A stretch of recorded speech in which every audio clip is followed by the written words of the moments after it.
Welcome one, welcome all, welcome to another exciting episode of Games Explained. I am Bridger, and today we're going to take a look at the Cold War.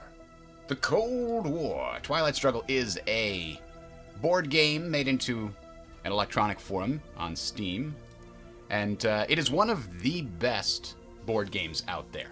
One of the very best board games out there. I think it's number 5 on the Board Game Geek website, but it held number 1 for a good year or two. So let's take a look at it. We're going to be playing offline against a computer in order to properly describe what's going on. I think we're going to play as the USSR. How do we switch sides here? I haven't actually... there we go. So I'm playing as the USSR. The AI is going to be playing as the United States. And this is a game that takes... You can add a little handicap to try and balance the game. Many people think that you got to add a tiny handicap in order to balance it for tournament play. We're not getting that deep into it. And we're going to... There we go. Choose sides. That's what I wanted to do. So how do I click on these guys? There we go. Okay. So now I've chosen the side properly. This is actually going to be an AI. Perfect. All right. So here we go. Let me explain to you why this game is so flippin' great. So we've got this board here. It's the Cold War, and we've got all these different places in the world representing states that we're fighting over for influence, right? The Cold War was all about client states, and the goal is to try to have the most victory points by the end of 10 turns, or potentially win the game before then with a sudden death victory. If either side can get to 20 victory points more than their opponent, then they just instantly win the game. The other kind of victory condition is if you accidentally trigger nuclear war on your turn, game over, man. And you can do things that can try to force your opponent into that situation. So the victory point track is right here. And what the victory point track actually does, and it's actually, this is a different thing here, but the victory point track itself isn't really seen on the board here. What this right here, this victory point and turn count, if we clicked on it, but the victory points themselves are a tug of war system. So when I gain a victory point, it shows USSR +1. When I get another one, it goes USSR +2. And then when the Americans gain a victory point, it now shows USSR +1. And then if they gain 2 more, it'll show America +1. So it's this tug of war back and forth on a number line. And if the USSR ever gets to +20, or the United States ever gets to -20, or +20 towards the US, then that's an instant victory. So how does this game actually play? Like I said, it takes place over 10 rounds. In each round, we draw this hand of cards. Now we're drawing from the same deck of cards, and that's a key because some of these cards are good for me, like this one with the big red star in the corner. That means it's good for the USSR, or bad for the Americans. And some of the cards are bad for me, like this one that's got the American star in the corner. That's good for the United States or bad for me. Now some of the rest of them, if they're not good for me or bad for me, they are neutral. This neutral star that's half red, half white is good for whoever plays the card. So because it's in my hand, it's in my advantage. If the Americans had this, then they would be able to use it to their advantage. So those are the 3 card types, and you're going to play these cards during your turn, back and forth, USSR, then US, then USSR, until we have gone through, I think it's 7 rounds, opportunity rounds. And then we draw new cards and do it again. But here is the genius of the game. The cards you can get will sometimes feature scoring cards. So there's a card for Europe scoring, there's a card for Asia scoring, and there's a card for Middle East scoring in the early war deck. As we go further into the game, we add mid-war cards, which represent events and things that took place during the middle part of the Cold War.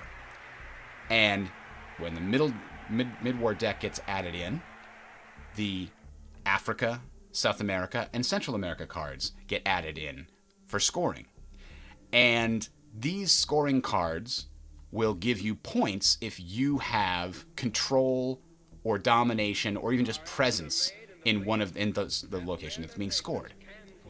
So, here's one of the things the game can create mechanically that so well navigates what it's trying to portray in its theme. Let's say the Soviet Union, I'm worried about the fact that I don't have a lot of influence in Asia, so I put a point into Vietnam.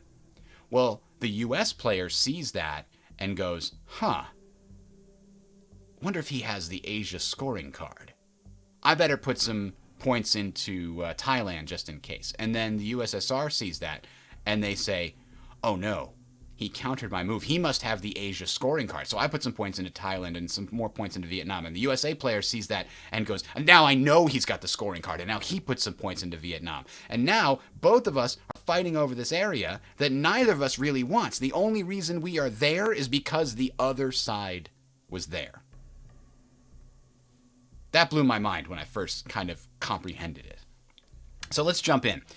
The first thing that happens in the game is all of these influence points that you can see on the board are set up in this way, except you get to pick to add 6 influence in Europe as the USSR, and then the USA gets to add 7 influence in Europe, in Western Europe. So I'm going to do what I normally do. We got 6 here, huh? So we've got East Germany. We definitely want to put 1, 2, 3 into Poland, because Poland itself is one of what's called battleground nations. You can see the ones with the red are battleground nations. And battleground nations are worth more when it comes to score the region. So you want to try to make sure you always have at least some kind of a parity with your opponent when it comes to battleground countries. So now that we've spent 3 there, we can spend 3 more. And I think I'm going to put them into Finland because it's one of the safest places the USSR can put points into. And the number in the top right corner there, that 4, that means if one side has 4 more influence than the other, then they get control of the area. I have control of East Germany and control of Poland. When you have control of an area, it costs your opponent 2 points of influence just to get 1 point into the area. So if I do 1, 2, 3, you can see it changed color to indicate that I have control of Finland. So if my opponent tries to put points in there, the first point they put in, they actually have to put 2 points in just to get 1 back. And then they can put them in 1 for 1, because at that point, I will only have 3 more and I won't control it. A standard setup for the Allies is to put points into Italy and into Germany, West Germany. Okay, so now we've got 8 cards in hand, 6 action rounds. I'm sorry, it's 7 action rounds later in the game. So we've got 8 cards, and we go to the headline phase. By the way, we start with the China card, which isn't technically in our hand. It passes back and forth from player to player, as China kind of did throughout the period. So we get to pick one of these things to headline. That means we're going to play the event. We're choosing it face down. They're choosing it face down. So the U.S. has chosen it. And now we are going to choose ours. This seems like an interesting option because the U.S. starts with 1 influence in Israel and 1 in Iran and none anywhere else in the Middle East. And the thing about placing influence when we get there is that you need to have influence next to the area you're trying to place it in. You can't just place directly into Saudi Arabia. You have to have influence in Iraq or Gulf states first. The events change this, but that's a general rule of thumb. If we could kick the Allies out of Iran and Israel, that would be real good. So we're going to headline our Arab-Israeli war. The Pan-Arab Coalition invades Israel, roll 1 die and subtract 1 for U.S. control of Israel. They don't control it, so we don't subtract 1. They don't control any adjacent countries, so this is a good time to play this event for us. We win basically on a 66-33 roll, 4 to 6 on a d6. And if we win, we get 2 victory points and replace all of the U.S. influence in Israel with USSR influence, which is only 1, but that wipes them out. So we're gonna headline this. If I can figure out the interface, there we go. Headline. So they chose to headline ComCon, which is a bizarre choice, and the AI I think kind of plays pseudo randomly. Usually you choose to headline your own thing. So now I have to add 1 USSR influence in each of 4 non-US controlled countries in Europe. And it says in Eastern Europe, I'm sorry. So they wanted to get this out of there. 1 in a whole bunch of areas. Well, Austria is good to have influence in because it gets us adjacent to Italy. And I think I'm just going to shore up support in East Germany and Poland. And maybe put some in Bulgaria as well. There we go. So now the Arab-Israeli war is about to trigger. And again, if we get to a 4 to a 6, we got a 5. So we replaced their 1 influence with our 1 influence. A great boon for us. All right. So now that the headline phase is over, we move on to the first turn. And the USSR always has the opportunity to go first in the action round. That's sort of major advantage that the USSR has. Now here's the other thing. If we wipe out that influence in Iran, we're in a very good position in the Middle East. Now we don't have the Middle East scoring card. They might have the Middle East scoring card, or maybe it will come out during the next round. But I want to take out their influence in Iran before anything else happens. Now in order to do that, I need to play one of these cards for their operations value. So let's take a look. The U.S.-Japan Mutual Defense Pact. This is a good event for the United States, and the number in the top left corner is the number of points I will be allowed to spend for operations if I play this card. The event always takes place if I play my opponent's event, but in compensation, I get to play the operations. On the other hand, if I play this pro-USSR event, I have to choose between getting the points or getting the event. So this basically gives them control of Japan, which is not great if the Asia scoring card is out there. So I don't know that I want to use that one. The Suez Crisis causes them to remove a total of 4 influence from France, the United Kingdom, and Israel, but no more than 2 per country. Here's the problem. The U.S. doesn't have any influence in France or in Israel. So this isn't a great card for me to play this turn until they play some influence there. Therefore, I could choose to play this for the points instead. The other advantage of doing that is you can see the little asterisk next to Suez Crisis. There are many events which can only be played one time. This one is removed from play if played as an event. But if I play it for the points, it'll stay in the deck and get reshuffled through. Meaning my opponent might have to play it on their turn, which gives me the benefit of the event. If the American events are all removed the first time we go through the deck and the Soviet events all stay in there, that deck is heavily favored for the Soviets the next time around. So by not playing this now, it can help me down the road. The event, rather. So I'm going to play it for the points, and we're going to play for one of these other options. Not the event. We could place influence with it. We could do realignment rolls. We could do a coup attempt, or we could do the space race. We'll talk about each of these one at a time. For now, let's talk about coup attempt. We can coup any place that currently has U.S. influence. So you can see we can coup Italy. We can coup West Germany. We can even coup the UK. Here's the problem. A coup is only effective against territories with a stability number, the number in the top corner there, of 1 or 2. Occasionally you can get away with coupping a 3, but it's very risky. So coupping the UK is basically impossible. It will literally never have any effect because they're so stable. Coupping Italy actually seems like a very good option on turn 1. However, just in this case, I want to completely knock them out of the Middle East. It will be very beneficial to me at some point in the future, I hope. So we're going to try to coup Iran, which is a stability 2. So what's going to happen is we're going to roll a die and add the number of operations that the Suez Crisis is worth. In this case, it's worth 3 to our roll. So we're going to get a number between 4 and 9. And the number we're trying to beat is twice the stability number. So we're trying to beat a 4. So it's going to be pretty guaranteed. The only way that we could fail this is if we roll a 1. And when we get the result, we take our number, subtract the 4, the doubled stability number, and the difference is how many points they lose and how many points we gain. So let's say, for example, that the Americans had 3 points in Iran, and we rolled really well. We got a 9. Well, 9 is 5 more than double the stability number, which is 4. So first, they would lose 3 points, then we would gain 2 points. So that's how it works. First, the other side loses points until they're at 0, then you gain whatever the rest of the difference is. So let's take our chances here. We're going to choose Iran, and you can see that it's giving us a preview. If we get a 1, nothing changes. If we get a 2, they lose a point and they go down to 0. If we get a 3, we get a point. A 4 gets us 2 and control of the area. A 5 and a 6 gets us even greater control of the area. Not only that, I mentioned something about starting nuclear war, right?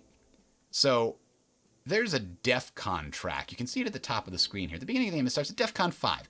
No big deal. No problem.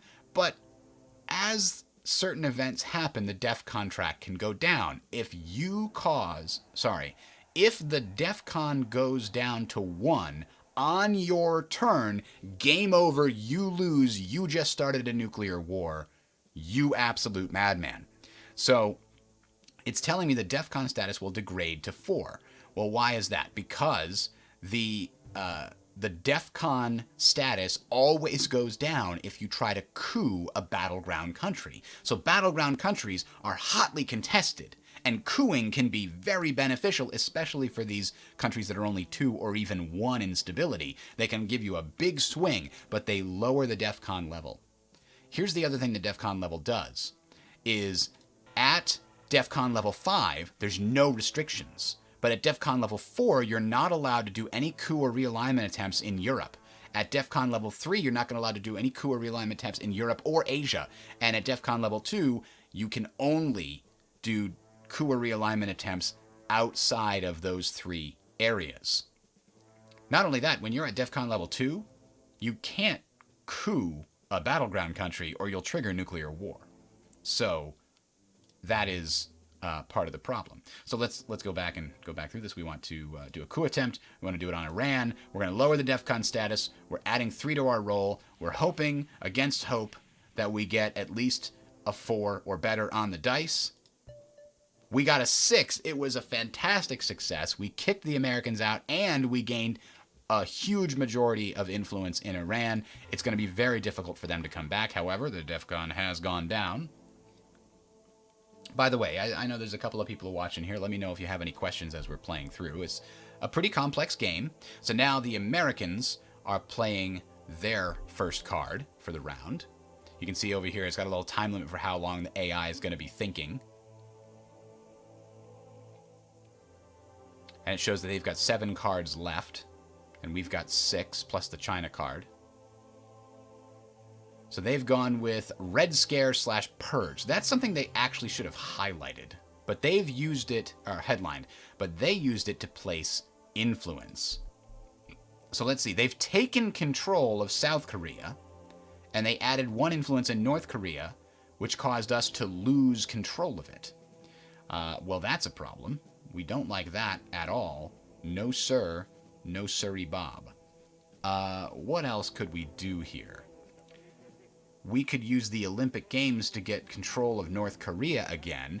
Now, they might have done that because they are about to play the Korean War card.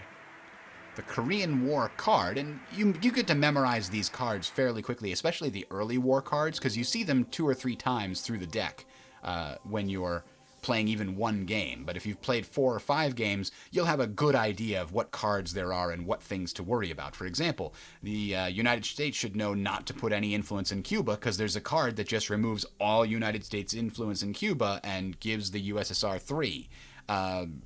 Or maybe not all of the United States, but a bunch of influence in Cuba and gives the USSR enough to control it, and that's Castro. So Castro comes up and Cuba goes to the USSR. That's just how it works. But if you know that, if you've played the game a couple of times, it becomes this part of the game. Just like in chess, you know, well, I shouldn't put my queen in a precarious situation because she's a very important piece. So now I'm thinking I want to get control of North Korea again because I don't like them doing this. So I think we're going to play Olympic Games, but instead of playing it for the event, we're not playing it for coup attempt. We're going to play it to place influence. And you recall that when you use it to place influence, you have to start adjacent to an area that you already control. You can only place influence adjacent to an area that you control at the beginning of the card play itself. So if I placed an influence into Pakistan, I cannot place influence in India. You can see it's not flashing because I didn't control anything. I didn't have influence adjacent to India at the beginning of the card play. So now we're going to go back and we are going to use it here for influence. And we're going to get control of Korea back. We play one into there. And we only have one more to play. We can't place it in South Korea because it's under a U.S. control. And if we were to place one in South Korea, it would cost us 2 points because they control it. So where else do we want to get? Let's get control of Syria. You see Middle East has this little thing here. This is what the scoring card looks like for Middle East. This is what most scoring cards look like. If you have presence, meaning you have at least control of one country there, then you get 3 points. If you have domination, then you get 5 points. If you have control, you get 7 points. But it could work like this. The USSR could have control of the Middle East while the US has presence, meaning I gain 7, they gain 3. It's a net of 4 towards me.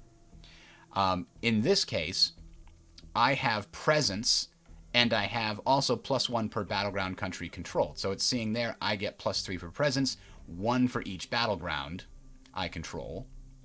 And it's showing Iran as the battleground I control here. And the non-battleground would show up here. So right now, if the Middle East scoring card were played, I would get 4 points. But I want domination of the Middle East, because that's worth an extra 2 points. And it's real easy to get. In order to get domination, you have to A, have more battleground countries than your opponent, and B, more total countries than your opponent, and most importantly to me right now, C, at least one non-battleground country. That makes you fight over the non-battleground countries. So, I keep undoing this, I'm sorry. Place influence in North Korea, and if I place it in Syria, you'll notice this bar go up to the middle here because I will get domination of the Middle East. So now if we look at this again, it's saying I would gain 6 points. It were the Middle East card to be played right now. And in order to have control, I just need to... Oh, continues the one that gets rid of that. So in order to get control over the Middle East, I'd have to have at least half of the battleground countries, or sorry, more than half of the battleground countries under my control. So in order to get control of the Middle East and go up 2 more points, I would need to, let's see, 1, 2, 3, 4, 5, there's 6 of them, so I would need to get 4 of them under my control. I'm a lot farther away from that milestone, and I don't even know if they have the Middle East card. So now they're playing containment for the ops, and it looks like they put some down there. Let's see. They played containment. They put 1 point into North Korea to take control away from me again, and they put 1 point in Angola down here to get control of Africa. Now, Africa itself is not possible to score right now, not until we get to at least turn 4, but they are forcing my hand to worry about that, because later, if on turn 4 they just happen to have Africa, they can headline it and get a bunch of points if I'm not contesting them at all there.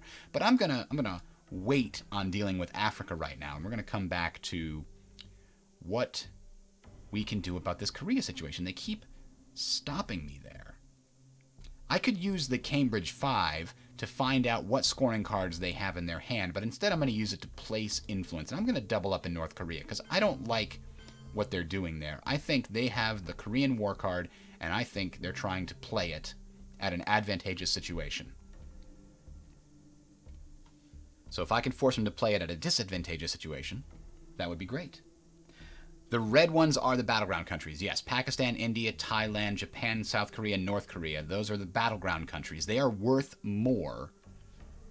Okay, de Gaulle leads France. So my opponent is an idiot. Oh no, I'm sorry. I thought he placed his own influence over there. So let's take a quick look at what that actually. Oops, that wasn't the one. What that actually did there. So he played De Gaulle leads France. The event kicked off because it was my card and the U.S. was playing it. So the event has to happen, but they also get those points to spend. So the event, De Gaulle leads France, caused +1 in basically the USSR gets 1 influence in France, and I think it was also, I can't see the card from here, can I? Discarded, removed from play. There it is. Remove 2 U.S. influence from France, add 1 USSR influence in France. So that is actually very good for the U.S. player to play now because they didn't have any influence in France. So playing it now, getting it out of the game, means I can't use it to steal control of France later. So that's to their advantage. And then what did they do after that? They placed 3 into Japan, which is reinforcing the idea that I think they have the Korean War card. To that effect, I can now play U.S.-Japan Mutual Defense Pact, and the U.S. player doesn't get a lot out of it. The main thing here is it would have given him 3 influence in Japan. I wasn't going to make a coup attempt in Japan anytime soon anyway, because they're a 4 country. So I can use this to place some influence. And here's what I'm going to do, because I'm evil. I'm going to spend 2 of it there. And I'm going to spend 2 of it in Pakistan.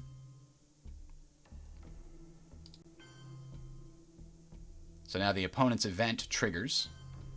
He already had control of event. But that comes over here to remind us, hey, the USSR can no longer make coup attempts or realignment rolls on Japan. This is a permanent effect for the rest of the game. That's why it's underlined. The asterisk means the event is a one-time event and is removed from play after the event is done. And the underline means an effect goes on. So we're committing this, I think, because we've now stolen their control of that. We've gained control of Pakistan, giving us a solid, just in case he has the Asia scoring card. That's going to help us a little bit. Let's see what the U.S. player is going to do. I think I kind of want to get control over Afghanistan in order to gain... actually, Middle East, look at that. It's a 0 total points. We perfectly balance each other right now. Decolonization. So this is my opportunity to play this event. Now, this event is very important. A lot of people just say, oh, this is useless. What am I doing with this?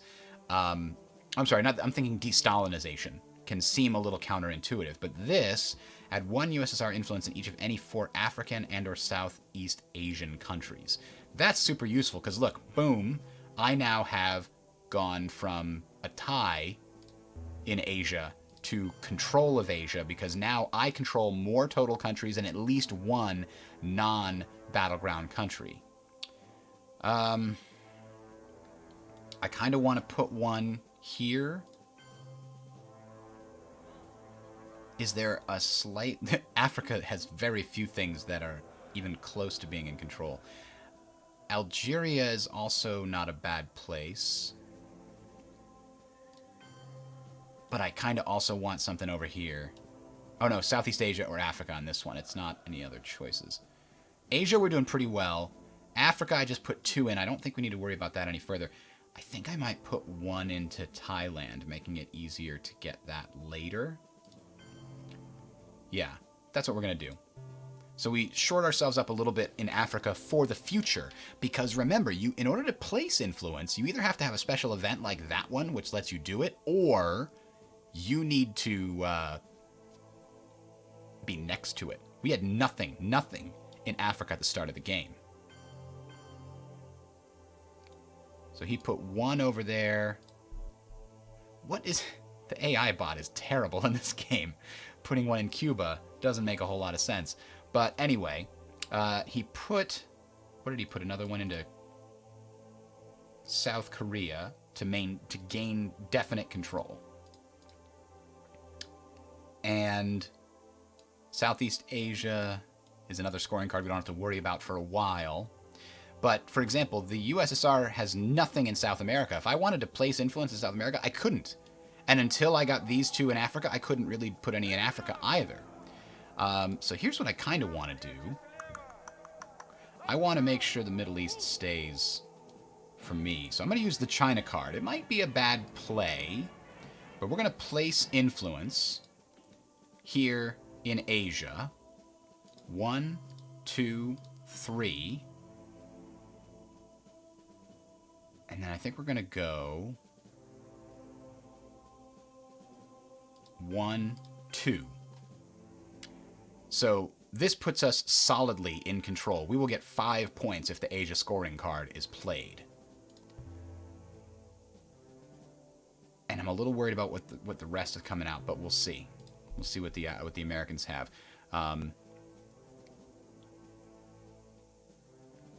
Tense. I'm tense. I'm waiting to see what the Americans do here. Now, I played the China card. The Americans now have the China card. They can't use it this turn, but they'll get it next turn added to their hand. Vietnam revolts. That gave me some extra points in Vietnam, and they are coupping in Pakistan, and it's a success. They took out my influence in Pakistan. Good thing I put some into India earlier. However, the DEF CON went down because they couped a battleground country.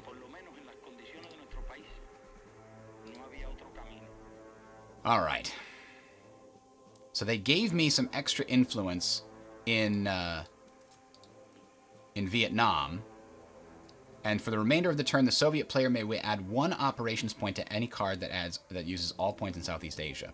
Well, that would have been nice to have earlier, but I think we're on the final round here. That's the turn. This is the VP track. This is the space race. Where does it show what round we're on? Somewhere here.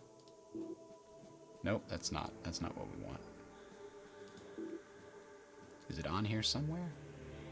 Ah, there we go. We're on round 6. This is the final round. I will not be able to play any of these cards beyond the one I'm about to play, I think. For the purposes of demonstration, we're going to play the 5-year plan. Now, this is actually a good plan, good card for the United States. I don't want them to get this event. So instead, I'm going to space race this event. The space race is, you can think of it as a safety valve for really bad events that are going to just screw you over. You can only send 1 card to the space race each turn, so you pick the worst opponent's card in your hand and you send it to the space race. Now, the space race itself is basically when you send a card to the space race, it represents you spending resources attempting to win the space race, get to the next stage. Right now, we're both at the start. The first of us to get to Earth satellite, looks like Sputnik, gets 2 points. The second one gets 1 point. The first one to get to Animal in Space gets this bonus, 2 space race cards per turn, until the opponent catches up. Then you don't get that bonus anymore. 2 points for the first, 0 for the second, special bonus, more points, special bonus, more points, special bonus, and more points. So winning the space race can be quite lucrative in terms of victory points, but the main value of this is to act as a safety valve for when you've got some really bad cards that you cannot afford to let them play. So we're going to space race this, and what happens is we're going to roll the die, and if we get between 1 and a 3, we advance to this space. Then the next space is between a 1 and a 4, we would get to here. And the ops value there is the minimum ops you must have in order to space race a card. So I cannot space race CIA created. I have to space race something that's at least 2 or more. Now I got a failure, and that sucks, but the benefit is this 5-year plan didn't trigger. So now we'll see what the Americans are trying to do here.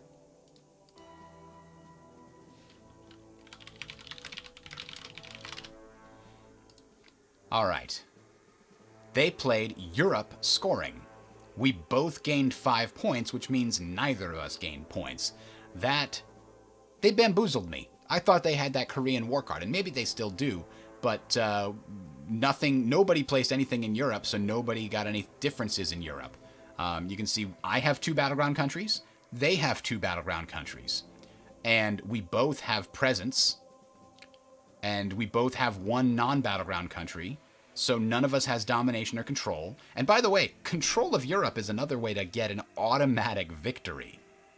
That's crazy. That's absolutely crazy. But the long and short of it is, by playing in other places, the U.S. player has prevented me from caring about the Europe at all. I could have maybe gotten a lot more points off this card if I had tried.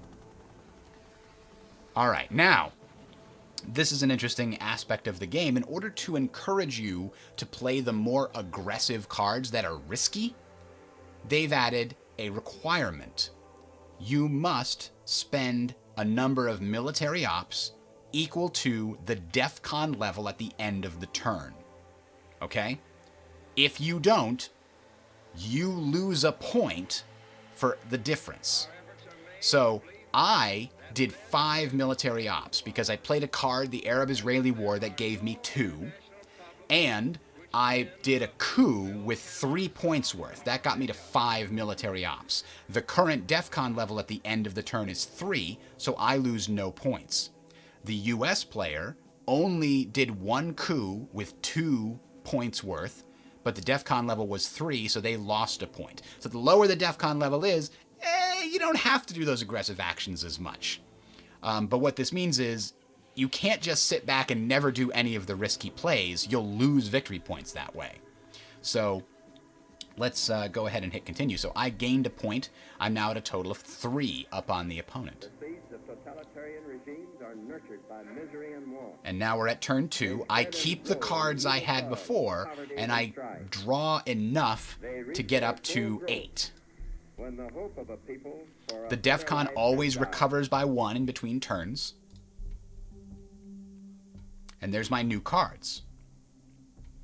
So, I don't like any of these necessarily. Let's take a look at CIA Created.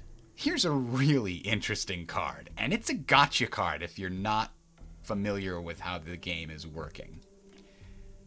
USSR, this is obviously an American card. USSR reveals their hand this turn. Then the US may conduct operations as if they had played a 1 ops card. Seems innocent enough. Who cares? What's the big deal? Let's say the DEFCON is at 2. And I, as the USSR player, am forced to play this card because I have no other cards in my hand, which can happen sometimes.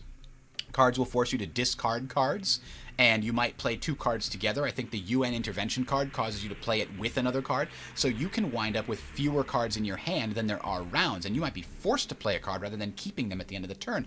If that happens on my turn, when the DEFCON is at 2, the US player chooses to coup a battleground country, boom, the nuclear war has started on my turn, and I lose the game. So this is essentially an explosive card in the hand of the USSR player. I don't want to have this in my hand. I want to play it safely. Now, the DEFCON is 4, so I could play it safely. This is only dangerous when the DEFCON is at 2. Here's another one that's pretty crazy. Unless the US player immediately discards a 3 or more value ops card, eliminate all US influence in Western Germany. That's insane because Europe is so hard to do anything in. It's deadlocked most of the time. West Germany is a 4. You can't coup that. Realignment rolls aren't allowed most of the time because people are using their coups in battleground countries.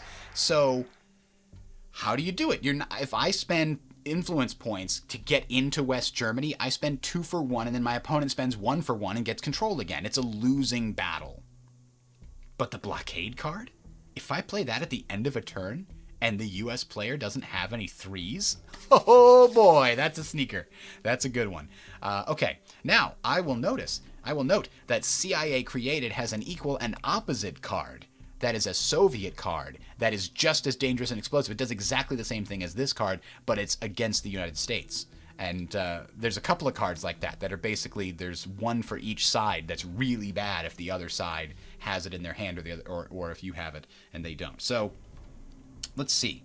We're going to headline this, which means the event will take place, which means we don't want to use my opponent's event because then I don't get to use the points. That's why I was saying the AI was being dumb. I don't think there's ever a legitimate reason to play your opponent's event in the headline phase unless you have a very specific reason. We could do a nuclear test ban. I get to earn VP equal to the current DEFCON level -2, then improve DEFCON 2 levels. I think that, I mean, that's good. If the DEFCON were 5, this would be worth 3 points, and that would almost certainly be worth playing. But I think I'd rather have those 4 points. This is one of those neutral cards, by the way. Whoever controls the card, whoever's playing the card, gets the benefit. I think Warsaw Pact formed is the correct play here. Except that there aren't any U.S. influence in 4 countries in Eastern Europe. Oh, so we'd get to the second part, and that's mostly the case. It's very rare that the U.S. will put any influence in Eastern Europe because there's the cards like this that allow the USSR to get control of it. But playing this allows them to play NATO, but it's our only event that we would probably want to use. So let's do that. Let's trigger this as our headline card. They played Marshall Plan, which allows them to place a bunch of influence in 7 non-USSR controlled Western European countries. So they're thinking about which 7 they're going to put them in. Western Europe, by the way, is the dark purple. Eastern Europe is the light purple. Yeah, those all made sense.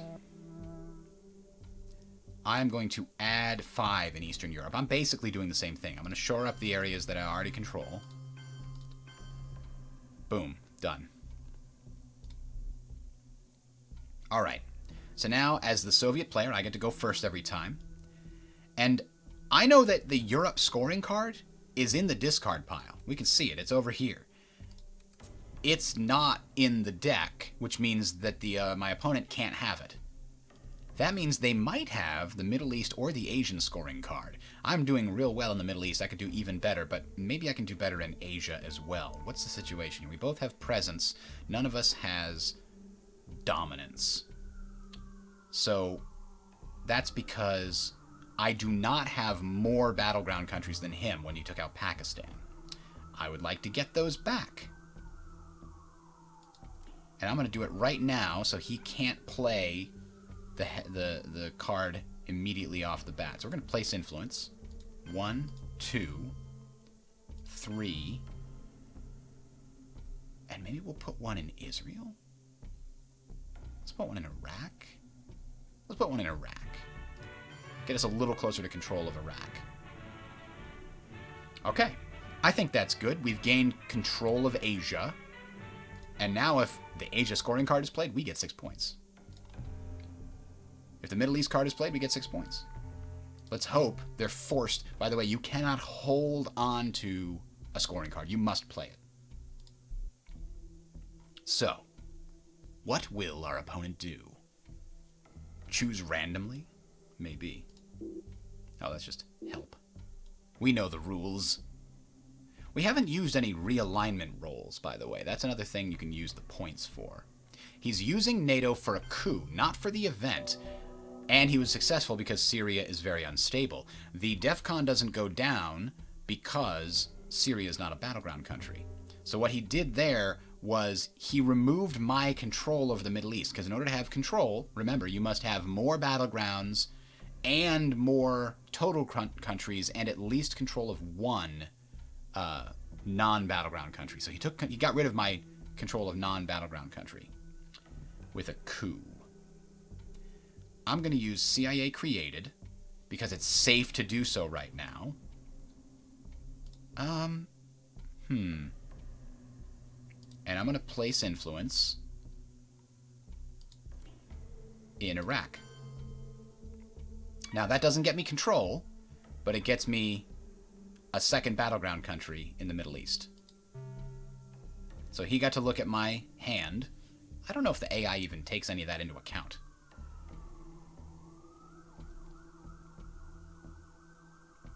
If he played the Middle East scoring card now, I'd only get 5 points. Still a lot more than him.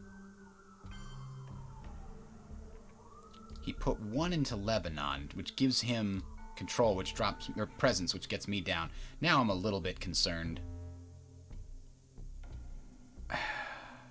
Independent Reds add sufficient U.S. influence in either Yugoslavia, Romania is to equal USSR influence. Hang on, what just happened?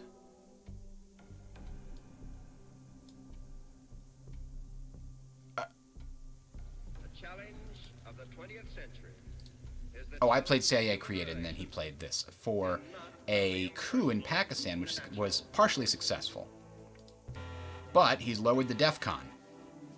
It's now not possible to coup or realign in Asia or in Europe, which means I can't counter coup and get Pakistan back under my control. Now I don't have to in this case. Let's do... duck and cover. This is another scary one, by the way. It automatically degrades the DEFCON by 1 level.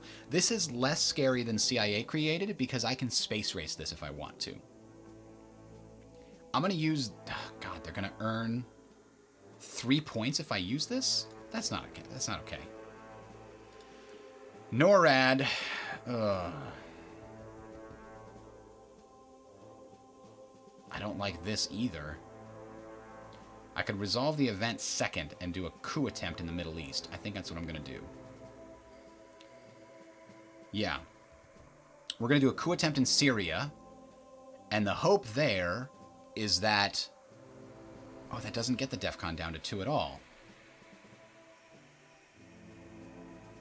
We could do a coup attempt in South Africa, which isn't great, but it would hurt the Americans pretty badly in the future. I need the 3 points. But man, do I not want to give them this event. You can see what this does if the U.S. controls Canada. They don't actually control Canada yet, do they? No, 1 more point will get them control of Canada. Then, anytime the action, any action round where the DEFCON marker moves down to 2, it allows the U.S. to add an influence to any country containing U.S. influence. So, what this card is designed to do is counteract the advantage that the USSR has. The USSR has the advantage of always getting the first coup every turn. Remember, the DEFCON goes back up to 3. Well, it goes up by 1. And it's usually at 2 at the end of a round. It goes back up to 3. And then the USSR gets to coup somewhere, which gets it back down to the 2. And now the American player can't coup in any battleground countries. So NORAD is a counteraction to that, but I think I have to use it. We can resolve the event first, doesn't matter. And then select a use for the event card. There is no use for the event card, it's just, it is. I get to place influence, I see. We're going to place influence, and we're going to put all 3 into the Gulf states. 1, 2, 3. And we've now got a non-battleground country there, which gave us control of the Middle East again. I think he's got the Middle East scoring card. There's a good chance he's got it. But now I've only got 1 card that's good for me. And I've got 3 cards yet to play.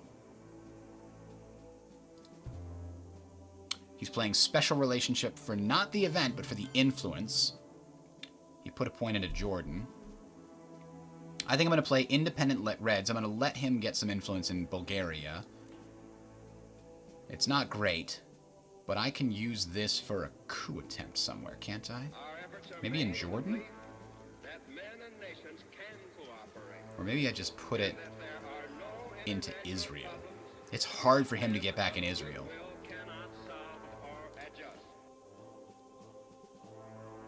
Or I could put them both in Lebanon and get rid of his presence there.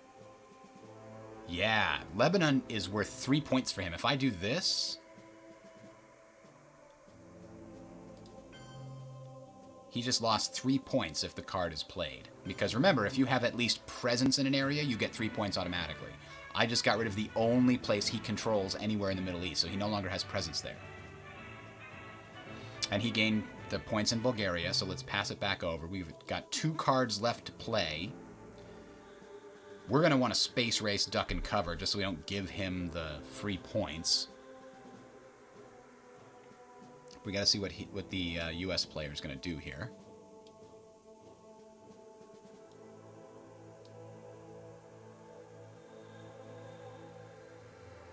Romanian abdication. I got control of Romania. It's the opposite a little bit. And he placed that influence where? Botswana. Down here in Botswana. So now I think Truman Doctrine removes all use in one uncontrolled country in Europe. Well, that's not cool. I've got to make sure in Europe, period. So before I play Truman Doctrine, I need to...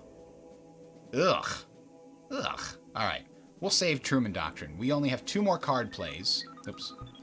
There's only 2 more card plays this round. We've only got 6 action rounds. So, I'm going to play Duck and Cover on the Space Race, which means we roll the dice again, and we hope we'll get 2 points.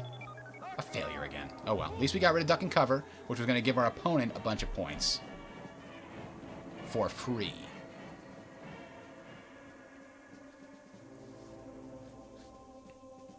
Now, the last card we play is Blockade, and we're hoping they didn't save any 3 or better cards. Oh, they're playing the China card for influence. How much did they put in? They put 3 into Saudi Arabia and 1 in Indonesia.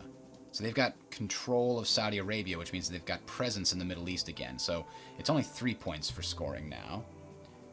I've got the China card, but it's face down because it was just used this turn. So now we're going to play this for the event and hope that I've just screwed them over. Let's see if they discard a 3 or more value card. They had it. Dang. And it was one of mine. That's too bad. They played the event Captured Nazi Scientists, which gives them an automatic step up on the space race. That's too bad. Now, at the end of the turn, I did not play any military ops this turn. That was a big oversight on my part. I gave them 3 points because I didn't coup or play any... My country's purpose is to help us move out of the dark chamber of horrors into the light. All right. I was gambling, but I have really good control over the Middle East and Asia, and those cards both came out.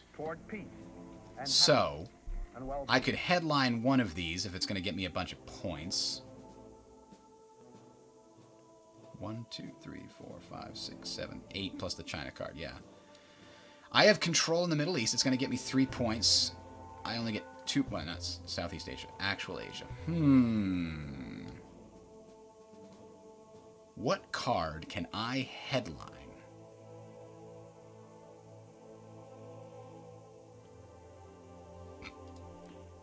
Nope. The China card doesn't actually have an event. I could headline U.S. intervention with Eastern European unrest.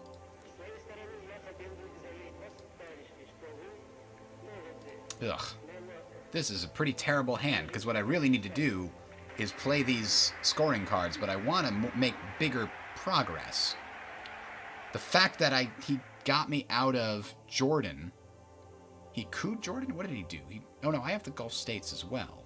Which means I should have domination plus 2 battlegrounds. No, I have to have more... I have more battlegrounds and more total countries, so I should have domination 5 plus 2. He has 3 plus 1. Yeah, that's a difference of 3. Is the Middle East going to get any better? No, it's really not. Not easily. I could kick him out of Saudi Arabia, but that would just make it easy for him to take it back. So I'm going to do Middle East scoring as my headline card and hope that his card doesn't affect the balance of power in Middle East scoring. So he did Indo-Pakistani War first. Waiting for an opponent to decide whether India is invading Pakistan or Pakistan is invading India. I think Pakistan must be invading India because that's going to be to his advantage. Yep. And he was successful. Damn. So he got control of India, which makes my Asia scoring card that much worse. But I got 3 points off of the Middle East scoring card. Now I have to figure out what to do with the rest of this. I know Asia scoring is going to be big. He's got control of Asia now. That's a huge problem. I could coup India. That's super dangerous, but I got the China card to do it with. Let's take a quick look at what that looks like. I don't even get control of it, not even with a 6. Nothing even happens if I roll a 1. That's no good. That's no good. I gotta let him keep control of India for now. I could get control of Pakistan and Afghanistan, maybe. Let's use the China card to do that. We're gonna place influence.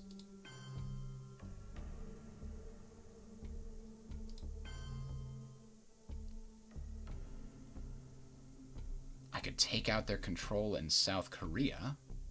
4, 5, and then 6. Hopefully, if he doesn't do anything in Asia, I'm going to score big points there. But he probably knows I have the Asia scoring card because I'm pretty sure we drew all the cards out of the deck in order to do this. Let's see what he does.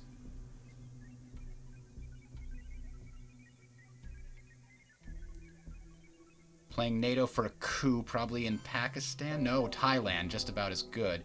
But the good news is he didn't gain any control of it. He just took out my control of it.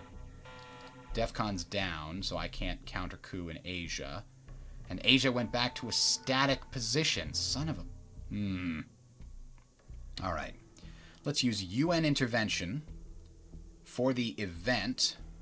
And UN intervention is one of these cool ones. You play it simultaneously with a card containing your opponent's event. The event is canceled, but you get to use its operations value anyway. So I'm going to use it with East European unrest. I'm going to use it to place influence in Thailand. And the last point could go into Korea to make it harder for him to get that back. That's what I'm doing. So he can't coup again over here. Crossing my fingers to hope that maybe he doesn't have a good way to fix his problem in the Asia sphere here. He's got 1, 2, 3, 4, 5. I've got 1, 2, 3, 4, 5, 6. So he's doing the Suez Crisis.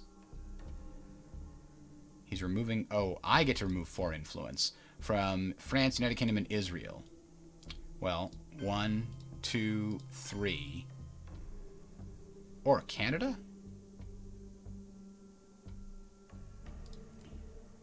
Oh, no, Canada wasn't a choice. I don't actually... That's it. That's all I can choose, because you can't be more than 2 per country. Canada was only highlighted because I was clicking... I was hovering over the UK, which highlights things. But that's the best we can do. Let's see what they're going to do with their 3 points on this. I think that could just get them Taiwan, and then I'm back to almost neutral.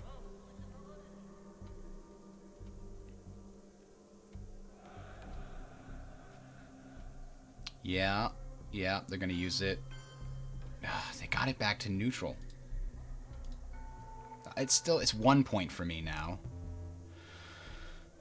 I might as well play it now. It's not going to get any better if we keep doing this back and forth thing. I don't have any more cards that can really help me in Asia, so it's going to get me 1 point. Why is it getting me 1 point? We both have presence. That's worth 3 points. And he has 3 non-battleground countries. I only have 2. I'm sorry, we both have control of a battleground country, so we both could get domination, but domination requires you to have more overall. I have 5, he's got 5. So the only difference is I have 1 more battleground country than he does. So I got the 1 point. So we're back to even here. Closest game. Everything goes crazy next time, though, because all the other scoring cards come into play. The Formosan resolution is being used for points in Colombia and Benelux. All right, my turn. We're going to use Fidel for the influence, and we're going to use it to shore up our position in a couple of places. No, I think I'm undoing that.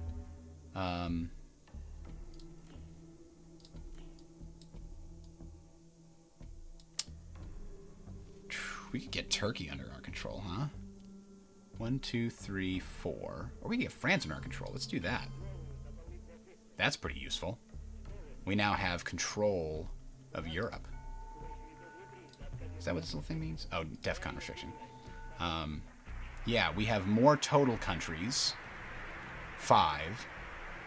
And we've got domination. Boom. Look at that. That's worth a lot of points now. Let's stick with that. Let's make Europe our hunting ground, I guess.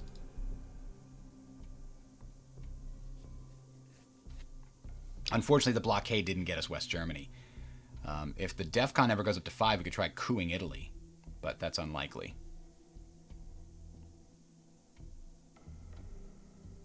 Add 2. Oh, we get free influence in Egypt. He's got a bunch of my cards this turn. That's too bad. That would have got me an extra point in... Alright, now I think we're going to try de-Stalinization. Now, they get to relocate up to 4 influence points to non-US controlled countries. No more than 2 influence can be placed in the same country. I'm not going to use this just yet. I'm going to use it to place influence somewhere.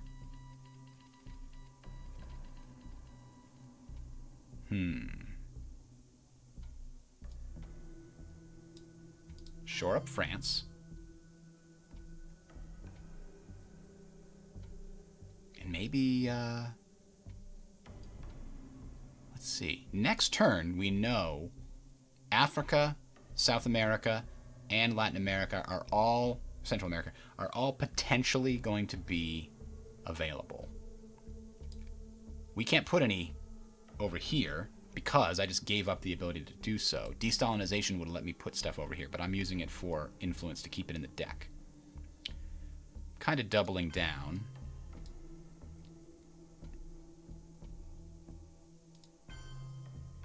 So if Africa comes up, I'm in a good position for next turn. If South America or Central America come up, I'm not in a good position for next turn. But Africa will get me 4 points if I can headline it next turn. So what's the last thing we want to do here? We want to play the Truman Doctrine. It would remove all my influence in Bulgaria or Austria. I don't like it. He used it for influence over there. He's also playing for the next round, that bastard. We're going to play the Cambridge 5 for influence, and we're going to put 2 into Austria. So now, if we have to play Truman Doctrine in the future, it's not as easy a target. If we lose Bulgaria, meh. But Austria is a good, solid defensive thing. Okay, he's degrading the DEFCON and then gaining the difference. Dang it.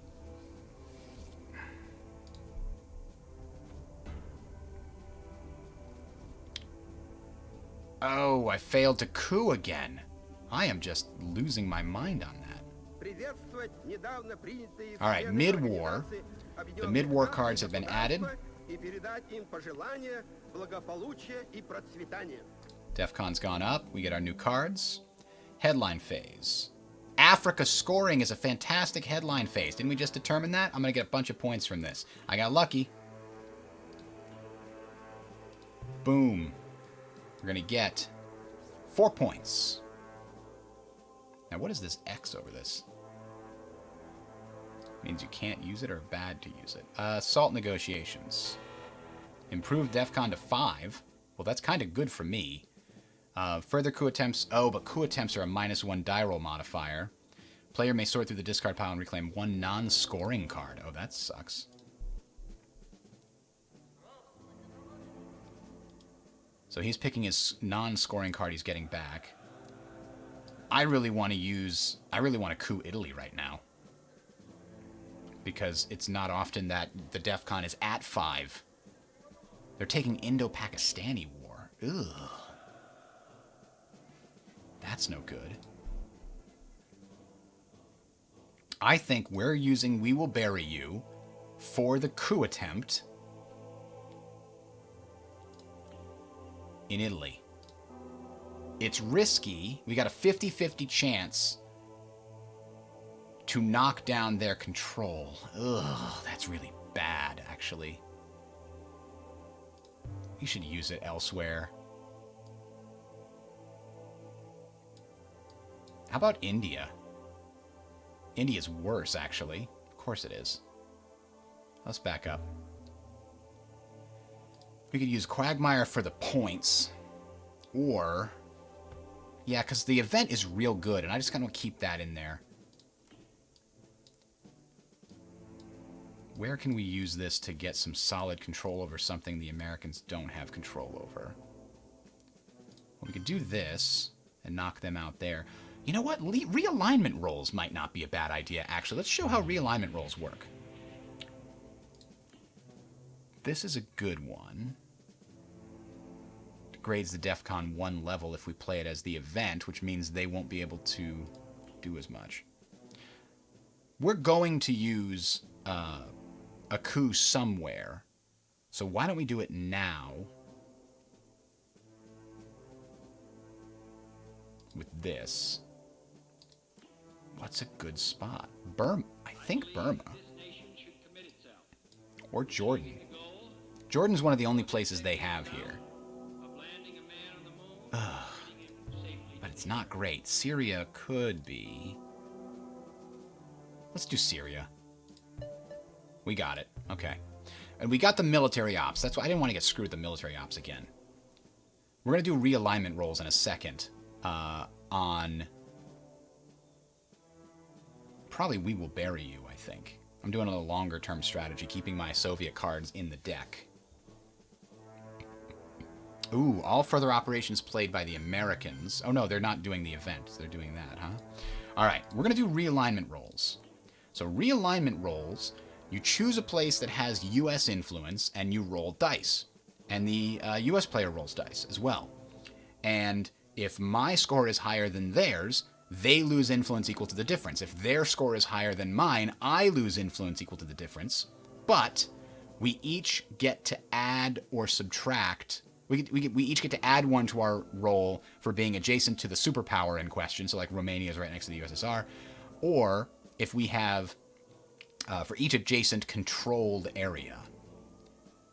So I could do a realignment roll in India, which gives me a 58% chance of nothing happening and some chances of them losing. And the goal here is this can be a cheaper and easier way of getting their influence out of an area rather than just pouring your own influence in when they have control over it. So we're going to try. They have, hang on, they have one for Pakistan. Back up. Why do they have one? Oh no, I have one for Pakistan. They have one for control of the target itself. That's right. Let's do it. No change. All right, we can do that again because we get one for each of the ops we're doing. Dang it. We're doing it again. All right, one more time maybe. Saudi Arabia is slightly more in our favor. No, it's not. Let's just do India again and hope. There we go. The U.S. loses 2. That was actually not effective. I was hoping to get lucky on the first one, and then I could choose some other places to use the similar effects, but it is what it is.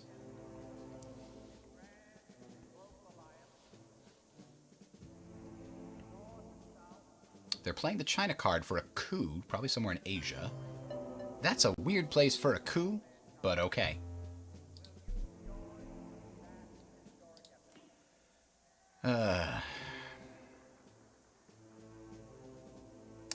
How many battleground countries? Oh, you can't... I can't play this.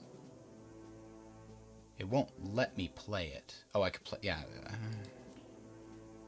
I think that's saying I don't have more battleground countries than them do. 1, 2, 3. 1, 2, 3, 4, 5, 6, 7, 8, 9, 10, 11. And they've got 1, 2, 3, 4, 5. I think this is a good time to play it, actually. I think the X means that they don't have more battleground countries than me. I'm going to use this to place influence in India.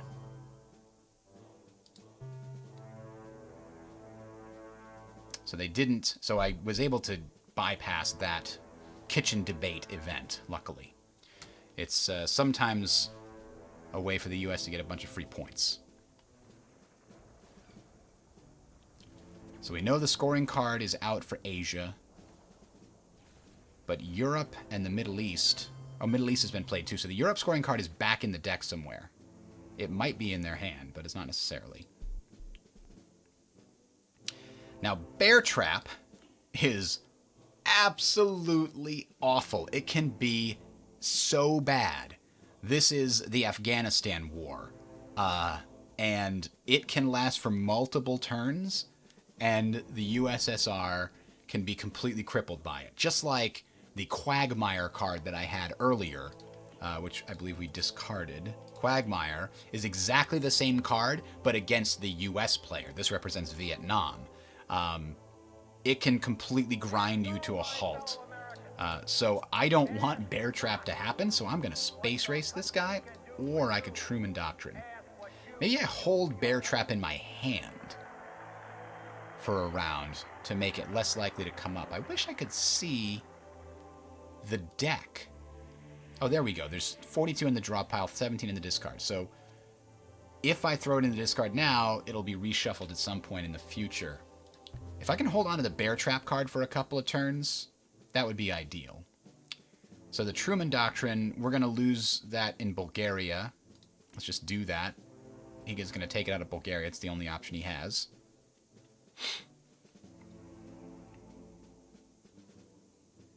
Actually, you know what? No, yeah, I don't care about Bulgaria, I don't think. So yeah, resolve event first, go. He took it out of Bulgaria. Now I get to place influence or do realignment rolls. Let's place influence somewhere. Where's our best bet? I want him out of Italy, but there's nothing I can do about that. Here's the thing.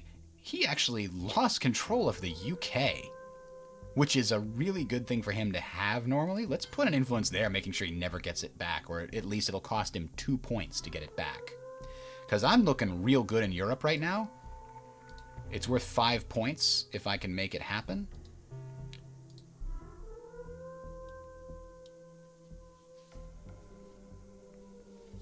Let's see, what does Summit do? Both players roll a die, each add ones for each region they dominate or control. Higher roller gains 2 VP.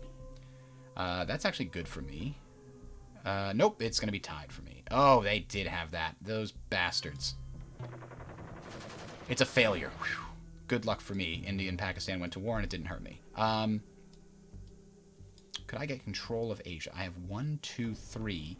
They have 1, 2, 3, 4, 5. Ugh. Those bastards. Let's space race this thing. We got to try to catch up on it. Roll the dice. We finally caught up. So we got 1 point for catching up to Earth satellite.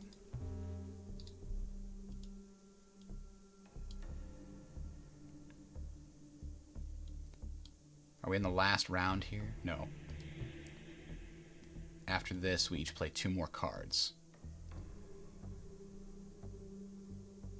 Special relationship. They're playing it for influence. Ooh, he's shoring up that Asia situation. I don't like that. I'm going to try to get control of India. Colonial rear guards. Ugh. Don't like it at all. Oh, I have to use a coup somewhere. All right, let's coup attempt in Thailand. It's a failure, but at least I satisfied the condition here, because he boosted that DEFCON back up earlier.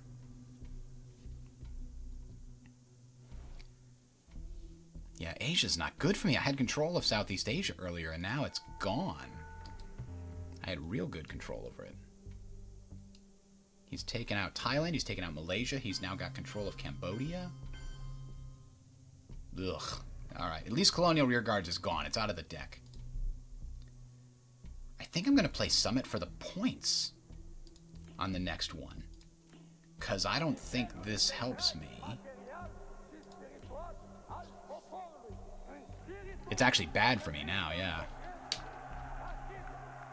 He had South America scoring. Ugh, he got 7 points on that. I'm not doing very good, guys. Sneaky bastard. let's place influence somewhere. We already had Africa scoring. I can't place it anywhere over there. I could do a coup like in Panama, but not with 1 point. He put a point into Algeria, taking away my control there. So maybe we get that back. But Africa's scoring's already come out. So has Middle East. Europe is the only one that we know is going to be in the future. Asia scoring's already out. Southeast Asia isn't. Let's try to get control of Southeast Asia. That's only 1 point. It's not. It helps us get there. They're using that for 2 influence. They're using it in Central America, which makes sense. So neither of us get points for the end of turn DEFCON because I actually remembered to do the smart thing We here. dare not tempt them with weakness, for only when our arms are sufficient beyond doubt can we be certain beyond doubt Okay. that they will never be employed. We are now at turn 5. Turn 7, I think, is when the late war cards enter the game. Let's see. 2 influence in Chile. Hey, that would have been great last turn. But what we need is Central American help. Socialist governments removes U.S. influence in Western Europe by a total of 3 influence points, no more than 2 per country. I could cause Western Germany to go down with that. That's brilliant. That is amazing. Let's do it. Headline it. Oh, he had South America score. Southeast Asia scoring. Ugh. So socialist governments is going to allow me to go 1, 2, and then another one somewhere. Let's take one out of Canada, because that way NORAD doesn't work.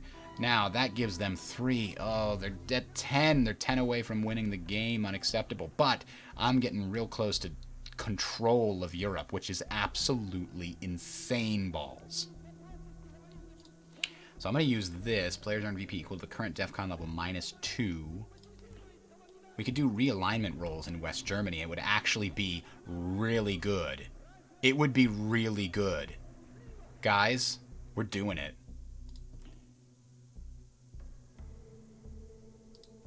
With the China card, which isn't the best one to do, but I want to save that nuclear test ban. So he's going to lose influence almost no matter what. There's only a 30% chance he doesn't lose influence every time I roll here. Damn it. What is that? West Germany.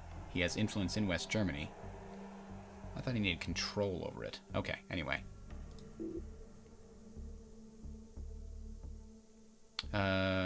Each player rolls a die.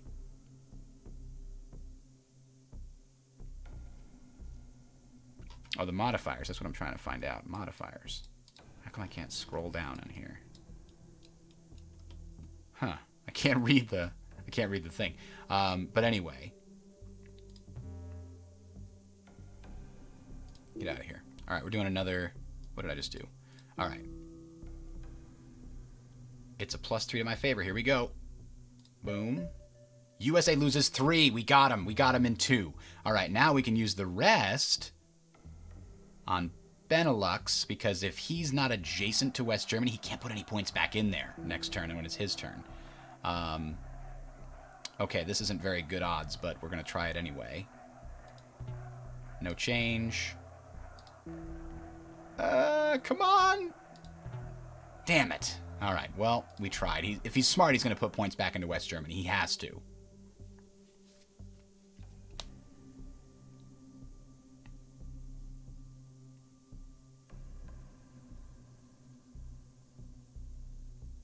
Here goes. USSR gains 2 VP for every subsequently played US war card. He couped in the Middle East. And it was, or no, in Asia, in Pakistan. That's good, but Jesus, man, giving up control of Western Germany is insane.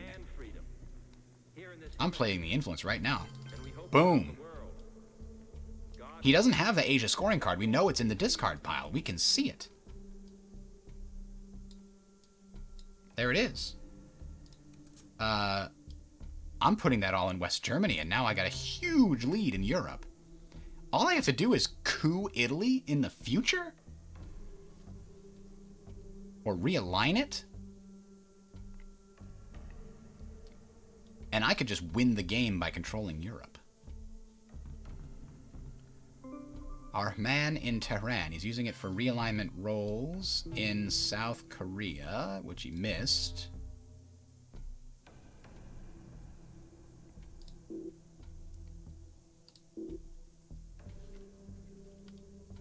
He's still thinking about his other realignment roll. Come on. What are you going to do? South Korea again? Oh, I lost one. That's okay. OPEC can be pretty good for each control. Oh, I got to control Egypt, Iran, Libya, Saudi Arabia, Iraq, Gulf states, and Venezuela. This would actually be very good for me. That's a lot of points right now, because I have Egypt, Iraq, Gulf states. That's 3 points. So maybe I should use something else to get influence in Libya. Set the DEFCON to any level you want. This event counts as 5 required military ops points. What, do the US have 5 ops? They have 4 ops. Cuban Missile Crisis. I want to coup Italy. I can't because it's 4. I also want OPEC to get me as many points as possible. South African unrest. But they control Venezuela, so the best thing I can do is... I do have Iraq and Iran. Let's get some points in Libya. Let's do it. We're going to place this for influence in Libya. Then if I play OPEC next, I'll get 1, 2, 3, 4, 5 points. That's pretty big. 5 points from one card is pretty insane. I've really given away control of Central and South America, though.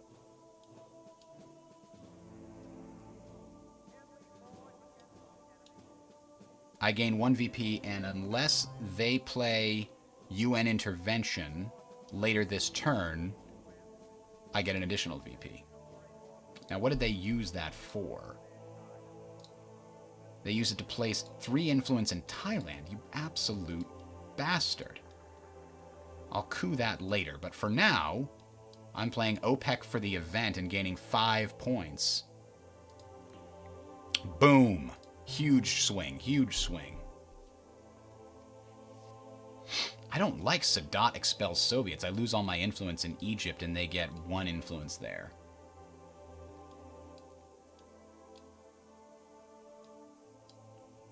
Next turn I need to coup Italy with the biggest card I've got and hope. He's using...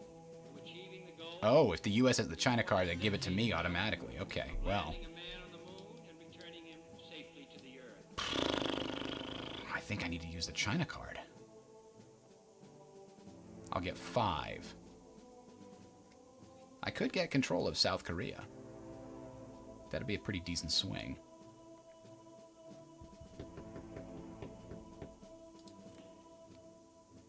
Oh, realignment rolls will not help me in this place.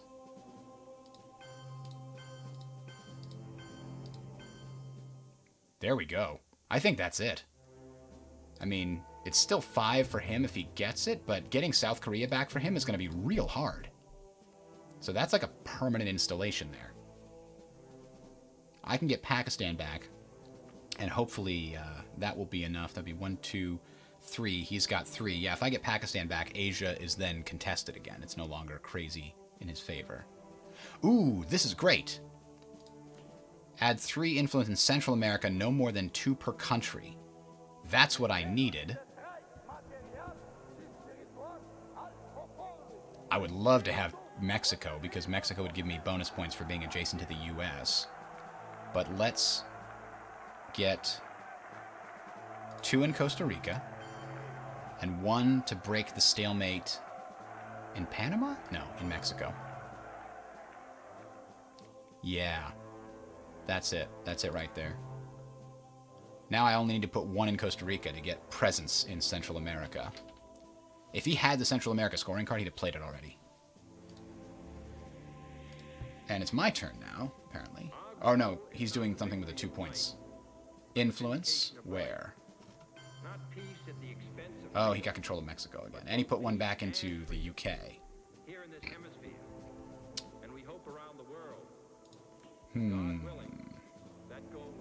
That's a pretty cool one, but unfortunately it's not really going to help me. So, just in the assumption that Central America might come up next turn.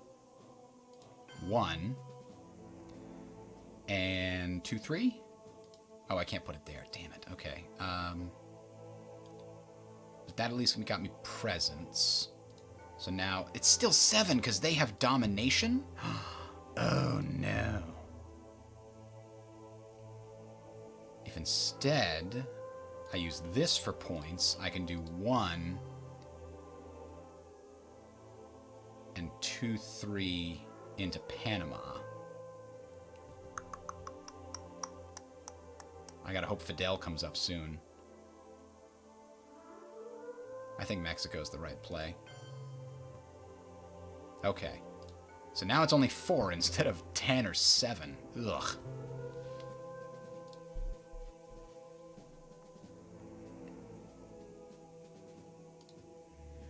There are 28 cards in the draw deck, so we're still not shuffling next turn.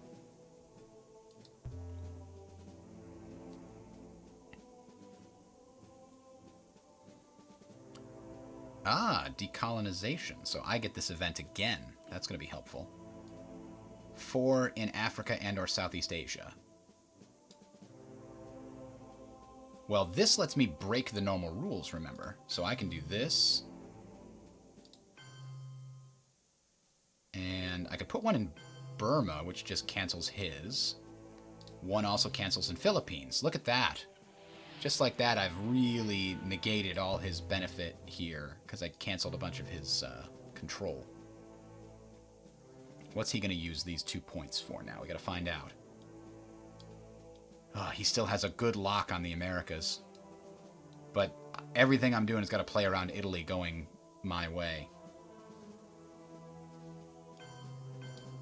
Oh, he got Thailand back again. And he got Mexico back again. Ugh, the bastard. I can't let him have... This is just way too big a swing. I think I gotta use it for... A 2 coup is not great.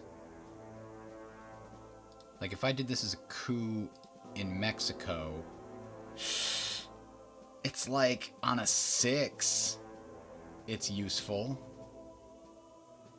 A 1 or a 2 is no change. Let's try it. We're gonna roll the dice. I'm hoping for at least a 5. Oh, damn it. At least I did some extra military ops. Which I believe I had to do anyway.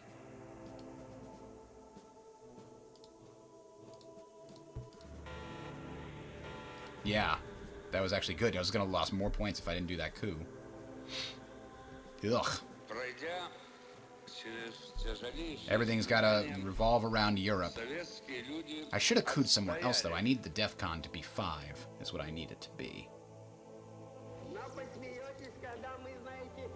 Can't use that for the benefit. Dang it, dang it, dang it. Can't do realignment rolls in Europe either. Oh, improve DEFCON 1 level. That's exactly what I want, actually. That's exactly the card I needed. Bind goes first. And now I get to use it to coup in Italy. Still not great odds. On a 6, I take control. On a 3 or better, I knock him out of control. Go for it! Ah, damn it. I didn't knock him out of control. Ask not what your country can do for you, but ask what you can do for your country. Oh, I really needed that to be a 3 or better. Ooh, they're discarding. They discarded the Korean War and a whole bunch of other things that they didn't like, and they drew a bunch of new cards. Now, does that mean... Nope, there's 6 in the draw pile, so all the scoring cards are going to come back next turn. So I could spend a 3. Middle East or Asia, subtract 1 from the total. That's an absolute awful card, but I don't have another 3 that I can play. I have to use it. Place influence. 1, 2. It sucks, but I have to fight for Italy now. What is Willy Brandt here? Yeah, well. If he doesn't put influence into Italy, I will probably win the game. So this is forcing him to deal with that. He's using it for the event. Oh my god. It got him 5 points, but I'm going to use Willy Brandt for the points. I now have control of Europe. I will win the game when the Europe scoring card comes out. The voice of America. I need to secure that with at least another point. Oh, he did Central America scoring. Oh, he won. He beat me to it, the bastard. All right. He got it. AI player against all odds triumphs over the socialist forces of player. Because I didn't stop him in Mexico. He knew what he was doing. Terminated. I gained the achievement. Lost to the AI. Good job. All right. Well, thanks for watching, guys. I'm going to head out and grab some lunch.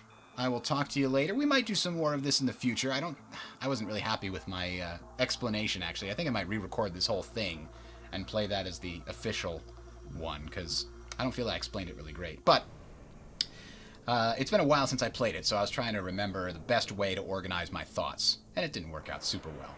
But it was a fun game. Hope you enjoyed it. I know that C-Cint there did. I was pretty close. If he hadn't have pulled that Central America scoring, then I probably had it in the bag. All right. Talk to you later.